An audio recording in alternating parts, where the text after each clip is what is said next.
Hi everyone, and welcome back to my channel. My name is Sierra Bazell, also known as Sierra the BB Doula, and I have a special guest with me today. But before I get into that, I just want to remind you to please subscribe to my channel, like this video, and share it because we are sharing some very important information today about Black maternal health. And this is extremely important for Black birthing persons because, you know, we just go through so many things. So today I am with my doula sis. This is Cassie, and she is the CEO and founder of Village Sis Doula, where she is a doula and just a wealth of knowledge and a blessing to so many people. So Cassie, welcome. And please tell us a little bit about yourself and kind of how you got started in this work. Yes, well, I'm blessed. Thank you for inviting me today. I am the CEO and owner of Village Sis Doula. I'm a sister in a village that's a doula. I'm also a sister in a village that's a mother.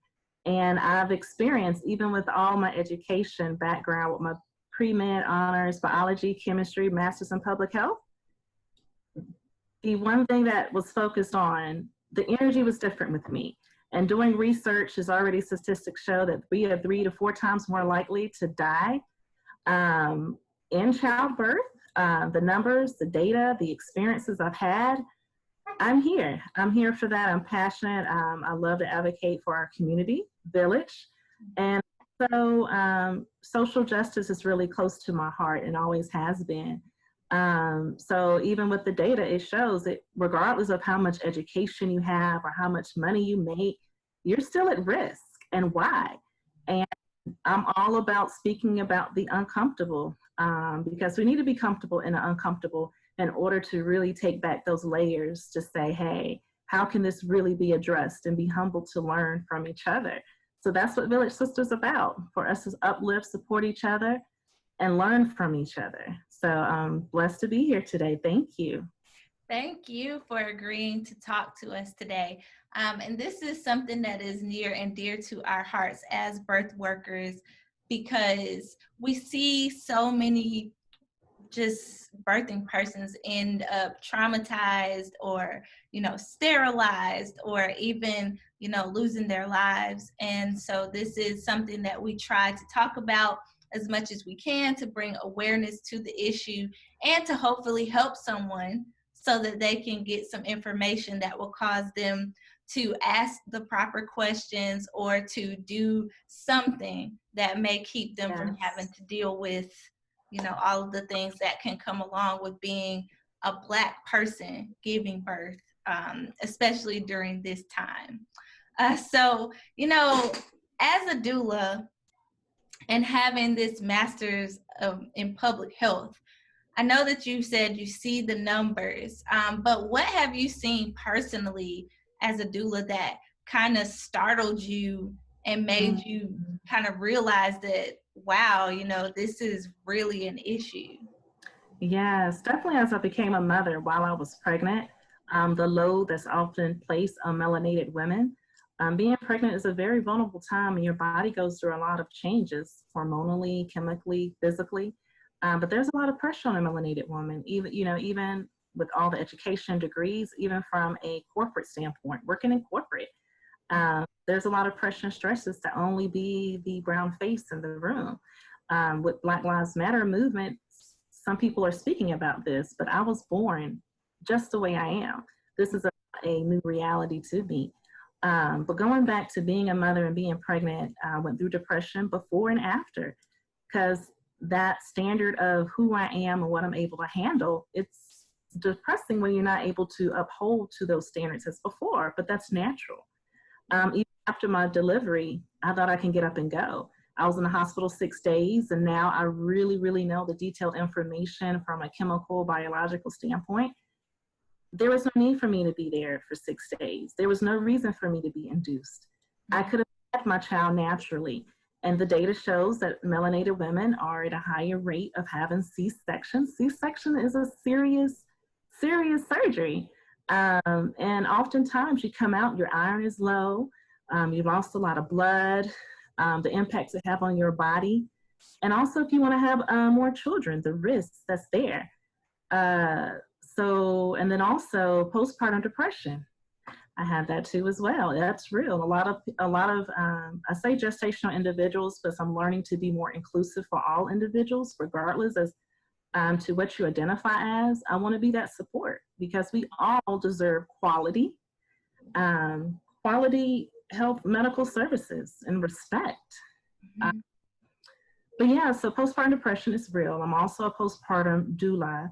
And I'm also studying a lot of cultures in Africa about that 40 days. That's a very spiritual and healing moment. The different foods you're supposed to eat, the different herbs you're supposed to consume, different yoni stings to belly binding, closing of the bones, all of these things that has been lost even in our culture. As a person from African descent, those things has been lost. You're not supposed to have a baby get up and go. So, and also learning about fertility. A lot of the advertisements is not focused on melanated women, but data once again shows who are the women who are gaining most of the degrees right now. So therefore, who are having babies later on in life? So what are the options available in information as it regards to melanated women who want to have children and fertility? So studying about different methods and support for fertility. Also, as a full spectrum doula, I'm studying to learn about how to support mothers through bereavement if they lost a child. Unfortunately, a lot of Black mothers have shared with me that they had a stillborn or they lost a child.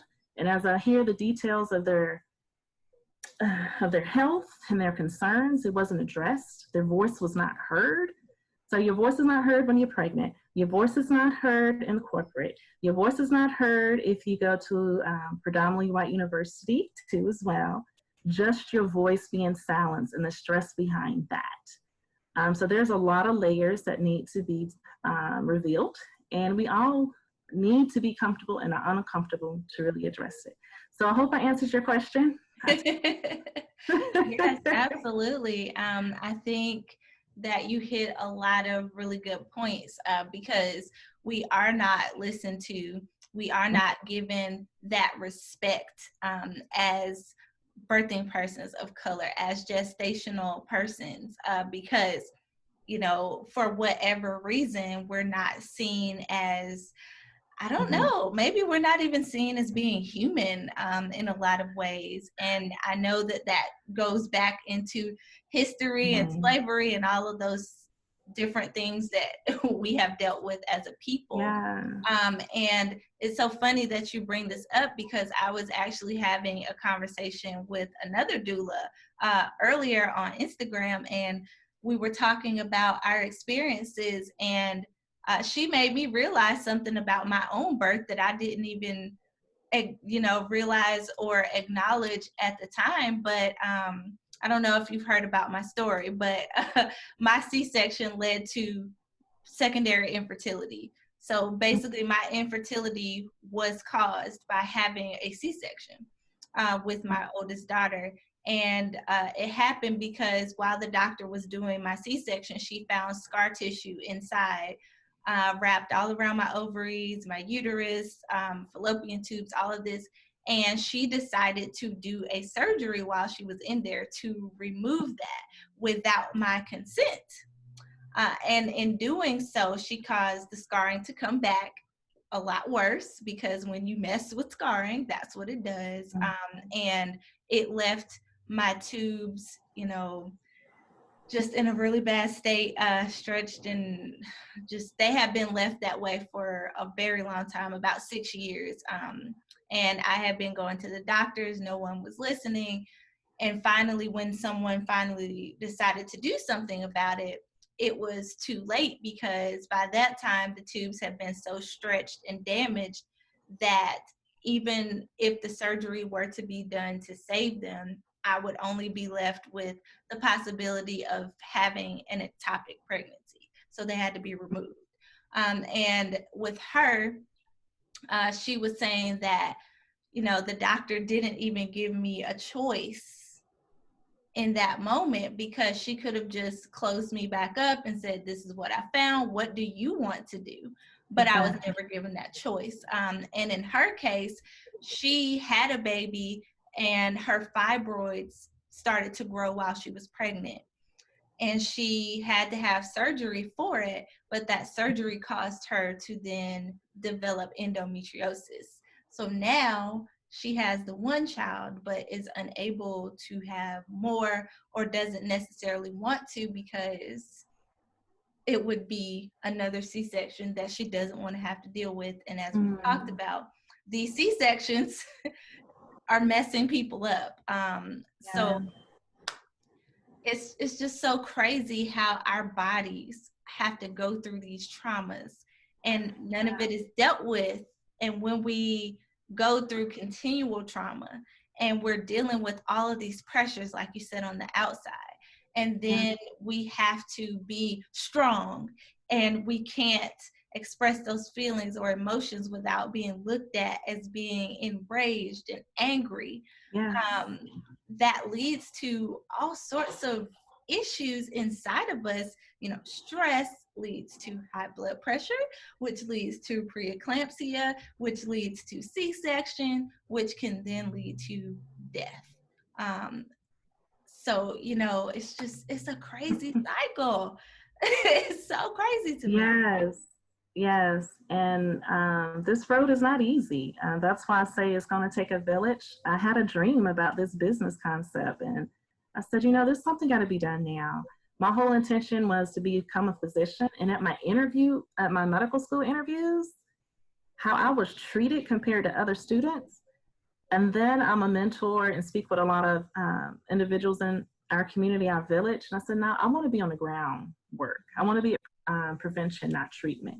It's not about, it's about what I do, not what I want to be. So I'm be more of an asset to our village by being there for prevention. And then also I love history. Our history is not his history. We were nurses. We were the one to take care of the babies.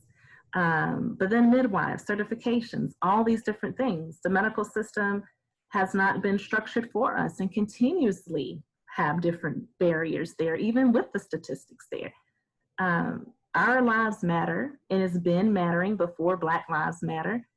Why our medical system, even though the World Health Organization say that we increase positive incomes of birth, we need to be there. We are a part of the structure for patient-centered care.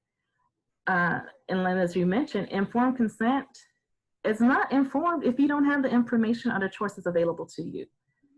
When you come in and have to present your physician or your medical provider with your options versus around, there's an issue there. Why? There's a lot of questions that need to be answered. Everybody have their speculations, but we all need to be humble at each level and work together. But I always reflect, you know, I even have family members now who are alive who went to have her baby and said, oh, we don't serve Black people here. You can have your baby in the basement. This person is in my family and still alive. It wasn't too long ago.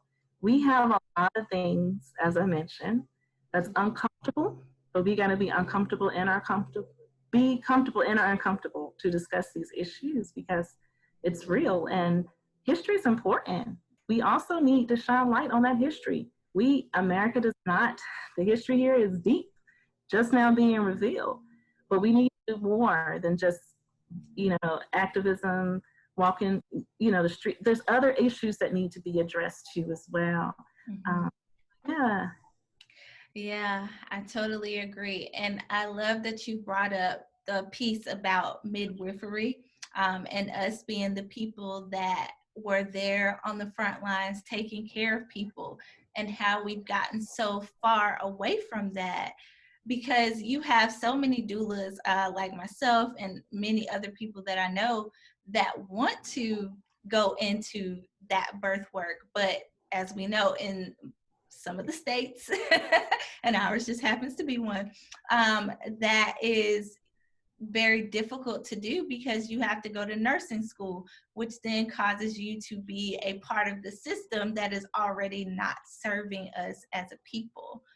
So, you know, there's so much that we have to do as far as getting into those spaces where we can advocate for change as far as the Yes. laws go, and, you know, becoming those certified professional midwives so that when the laws are changed, we're there to serve. But then we have the other issues when it comes to funding, because as we know, those schools oftentimes don't have financial aid, or if they do, if you're a person like me and like you who have already gone to graduate school and we've already racked up enough student loan debts and been in school for so many years, then, you know, having to go back to school and try to rack up another $50,000 worth of debt to become a midwife is a lot. So as a village sis, what can we do to help get into those spaces? Yes. Or do we not try to get into those spaces, but create our own? What do you think? I've worked in different areas, and one thing I've noticed, I was trying to be politically correct, but I'm not. I only just want that space, but not that voice. And if you speak that voice, that's too political, and too political is just, I feel uncomfortable with what you're discussing. That stress that puts on that one person, and one person doesn't represent everybody. We're all very diverse, but it's not only being present, it's being present and being heard. There's a difference between diversity and equity. Diversity, you can go in a room and say, oh, everybody look different, but is it equity there? Who being in those, who are being promoted to those positions, right? Internally, that's political too. You can also be that brown face who trains everybody else, but who is promoted into those positions, because it is a system. So you have to be very strategic. My elders say it's not checkers, it's chess. You have to be very strategic in order to get the basic resources to your community. It's very draining. So village, reaching out for support to uplift each other, because there's a lot of pressure. You have a village sis who is in a very influential role, but she has so many pressures from different organizations for her to do more. But do we ask, how are you doing? So the question is twofold. Yes, there's a presence, but it still is the system. And then yes, no, because we need to have more opportunities to be there and to be heard, not just to be present. There's a lot there. And as it relates to the education, especially as a midwife, once you learn all the history, like my ancestors were the wet nurses, we were the healers, we were the one that provided all these different information. The different midwives has never been discussed, even in some of these doula trainings. Like, how can you not speak of my sister's name, who dedicated so much energy and time to delivering babies? So I've trained with, I love learning. I'm in too many classes right now, but I love it.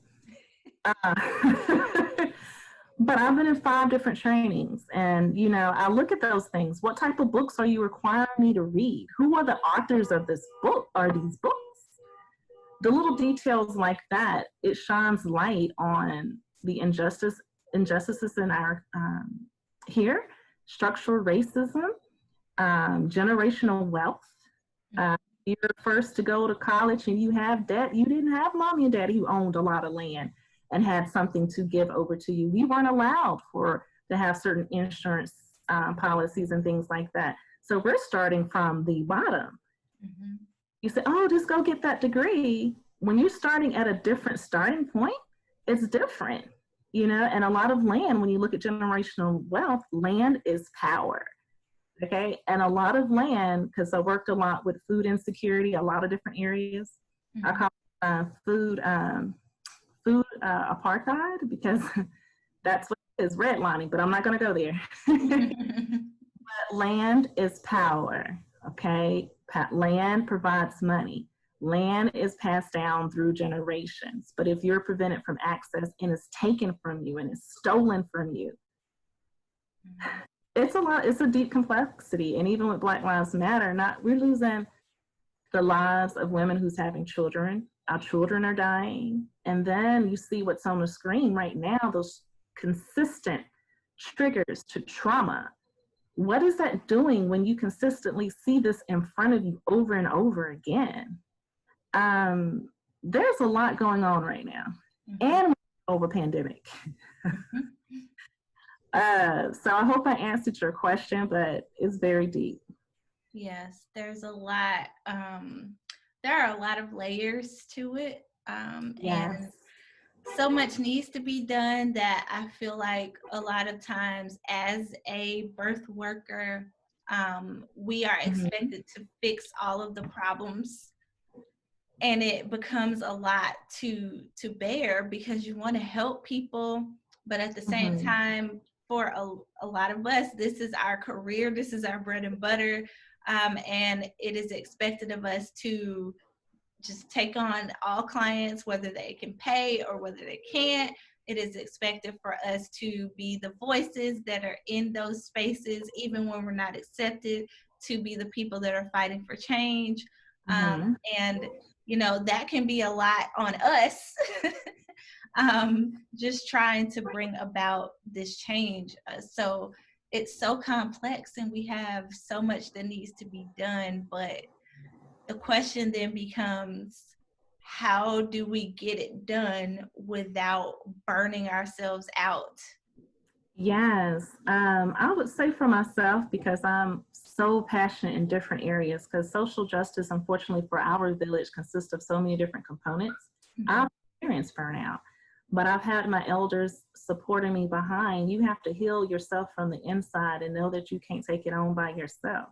It's not going to take a village to raise a child. It's also going to take a village for us to heal our community.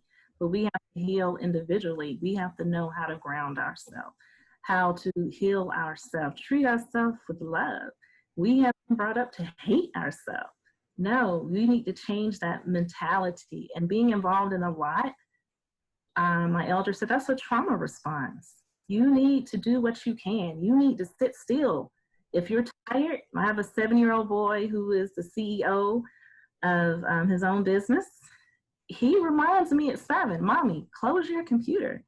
You have to know when enough is enough and you're not in it alone. That's why I'm a sister in the village. It's for my village that I get up every day. And it's also my village that I'm able to rest because, you know, my sister here, she's in different areas. We all have different personalities and we all don't have to be at every area at the same time. So we have to learn how to heal ourselves. We have to understand and communicate and be open and humble. We have to be honest. We have to be trusting. Because my main goal as a Village Sis Doula is also to look after my mom. I am my sister's keeper. And making sure, you know, we're always the first one to raise our hand, but also asking, yo, sis, you sure you want to raise your hand? But holding each other accountable. So I would say in one sentence, start with healing yourself. You can't heal other people if you're not healed yourself. So this is very important, and lean on your village. But the village also has to be transparent, honest, and open. That trust has to be there. So yeah. Yeah, that's really, really beautiful. And, you know, a great answer, because we have so much self-work to do, and we also have healing work to do as a community. And we have to learn how to work together, because a lot of times you see in birth work, everybody's thinking, well, if I promote Cassey or I interview you or I, you know, share something that you're doing, that's going to take business away from me. But what we have to understand is that there are enough babies being born. Yes. There are enough people trying to get pregnant. There are enough people that need what we're offering, and we can't do it all. I don't live where you live. You don't live where I live. So if somebody says, hey, sis, I need a doula in, the Triangle area, I can say, hey, my sis Cassey is, in that area, and, vice versa. And we have to be willing to do that and to come together, because otherwise we're all going to be burning the candle at both ends and nobody's getting anything. No.